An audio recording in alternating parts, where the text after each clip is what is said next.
시청자 여러분, 뉴스룸을 시작하겠습니다. 이태원 참사로 모두가 슬픔에 빠진 가운데 이렇게 경북 봉화 아연광산에서 너무나 감사한 벨소리가 울려 퍼졌습니다.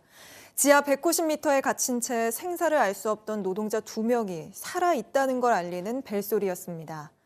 갱도가 막힌 지 221시간, 9일 만에 기적처럼 걸어서 나왔는데요. 먼저 구조 당시 모습부터 조소희 기자가 보도합니다. 광산 노동자 2명이 지상으로 도착했다는 벨이 울리고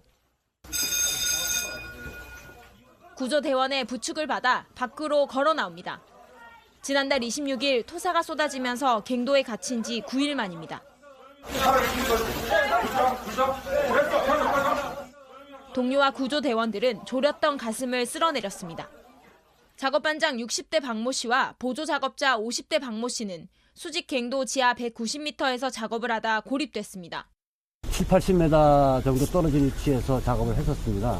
그런 토사가 밀려왔어도 그분들은 아마 그런 경험에 의해서 어떤 매뉴얼에 의해서 침착하게 행동해서 어떤 안전하게 대피해서 어떤 좋은 결과가 있었던 것 같습니다.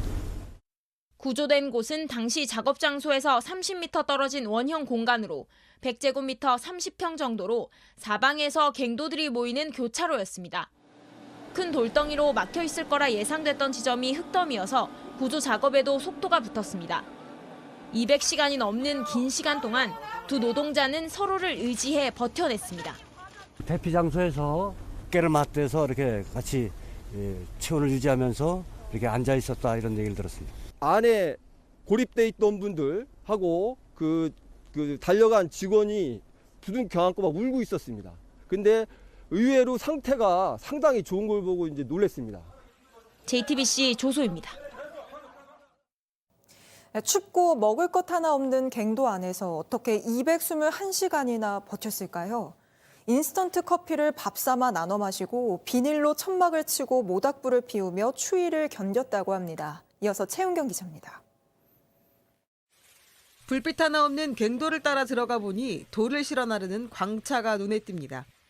조금 더 깊숙한 곳엔 사람 키 높이만한 비닐로 둘러쳐진 천막이 보입니다.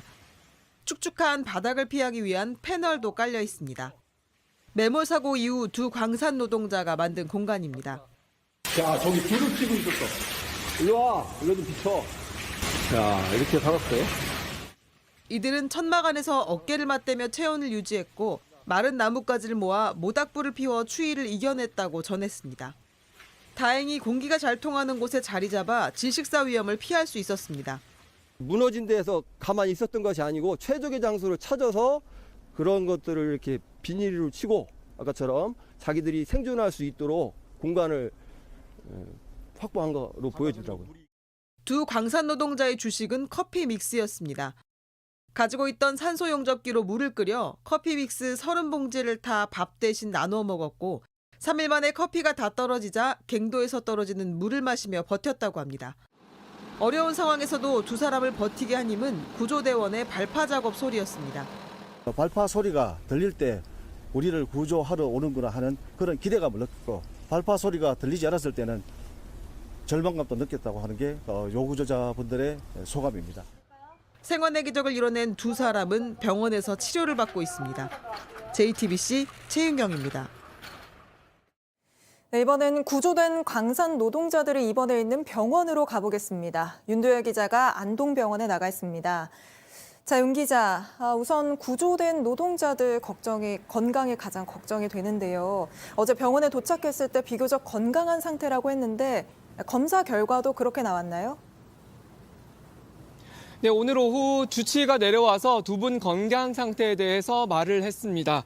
어제 도착했을 때는 체온도 낮고 근육통도 호소했습니다. 그런데 하루 만에 몸도 마음도 빠르게 회복했습니다. 혈액 검사를 해봐도 또 그냥 눈으로 봐도 열흘 동안 고립됐던 사람이 맞나 싶을 정도로 건강한 상태라고 합니다. 특별한 상처도 없었습니다. 회복도 빨라서 오늘 점심부터는 조금씩 죽을 먹기 시작했습니다. 하지만 며칠만 구조가 늦게 됐어도 큰일 날 상황이었다고 하는데요. 이 얘기는 직접 들어보겠습니다. 한 수일, 한 3, 4일만 더 늦었으면은 핵무근유계증 현재 진행 속도를 봐서는 아마 생명을 갖다 유지하기가 쉽지 않은 상태가 되지 않겠나 이렇게 저는 생각합니다. 주치의는 이런 회복 속도라면 며칠 안으로 퇴원할 수 있을 거라고 했습니다. 네, 정말 하마터면 큰일 날 뻔했는데 정말 다행입니다. 두 분이 서로 의지하며 버텨낸 덕분일 텐데요. 포기하고 싶은 순간도 있었다고요? 네, 두 노동자는 머리에 조명을 쓰고 들어갔습니다. 배터리를 아끼려고 필요할 때만 잠깐씩 켰다고 하는데요. 구조되는 당일 배터리가 다 돼서 전원이 들어오지 않자 절망감을 느꼈다고 했습니다. 포기할까 생각하는 순간 구조가 된 겁니다. 또 갱도한 이곳저곳을 다니며 탈출구를 찾았다고 하는데요. 괭이로 땅을 파기도 또 폭약으로 발파 작업도 여러 번 하면서 탈출을 시도했다고 전했습니다. 네, 구조된 60대 노동자가 시청자들께 좀 전하고 싶은 말이 있다고 들었는데 뭔가요? 네, 두 노동자는 밖으로 나온 뒤에야 이태원 참사 소식을 들었습니다. 두 노동자 중에 60대 반장 노동자의 얘기를 들어보겠습니다. 대형 또 참사가 또 일어나는 가운데 조금이나마 희망을 줄 수 있었다라는 이제 그런 얘기는 상원에 좀 아주 그 많은 분들한테도 아주 감사하다는 말씀 꼭 전해드리고 싶습니다. 네, 그리고 다시는 광산 사고도 또 대형 참사도 일어나지 않는 사회가 됐으면 좋겠다고 말했습니다. 네, 저희도 이렇게 모두가 슬픔에 빠진 상황에서 이런 소식을 전해드릴 수 있게 돼 정말 감사한 마음이었습니다. 잘 들었습니다. 윤두열 기자였습니다. 두 노동자가 땅속에 갇혀있는 동안 가족들은 갱도 옆 좁은 컨테이너에 머물며 하루하루를 버텼습니다.